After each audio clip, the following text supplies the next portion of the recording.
मध्ये केलेले भारतीय रेल्वेचं त्यांनी 2007 साली प्रतिनिधित्व केलं. दक्षिण आशियाई स्पर्धा श्रीलंकेत झालेल्या स्पर्धेत भारताला सुवर्ण पदक मिळवून देण्यात ज्यांचा अतिशय मोलाचा वाटा होता, 10 राष्ट्रीय सुवर्ण पदक आणि आंतरराष्ट्रीय सुवर्ण पदक विजेते असलेल्या अभिलाषा म्हात्रे यांनाही या ठिकाणी सन्मानित करण्यात येत आहे.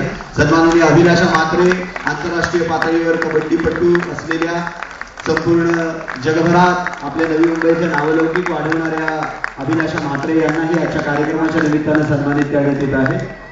सन्माननीय महापौर महोदयांच्या शुभ हस्ते सन्मानचिन्ह आणि स्मृतिचिन्ह वितरित करण्यात येत आहे. सन्माननीय वैशाली सामंत यांना विनंती आहे की मानपत्र त्यांनी आपल्या शुभ हस्ते या ठिकाणी त्यांना वितरित करावं. अभिलाषा म्हात्रे यांना नवी मुंबई महानगरपालिकेच्या वतीने संपन्न होणाऱ्या या मान्यवर अशा युवतींचा, अर्थात युवा पिढीची सर्वार्थानं जी काही महत्वपूर्ण अशी वैशिष्ट्ये आहेत ती दाखवणाऱ्या सन्माननीय अभिलाषा म्हात्रे यांचाही या ठिकाणी सन्मान झाला. आज या कार्यक्रमाच्या निमित्तानं व्यासपीठावर आवर्जून उपस्थित असलेल्या नवी मुंबई पोलीस आयुक्तालयाच्या महिला पोलीस निरीक्षक आणि विशेष शाखेच्या सहाय्यक पोलीस आयुक्त सन्माननीय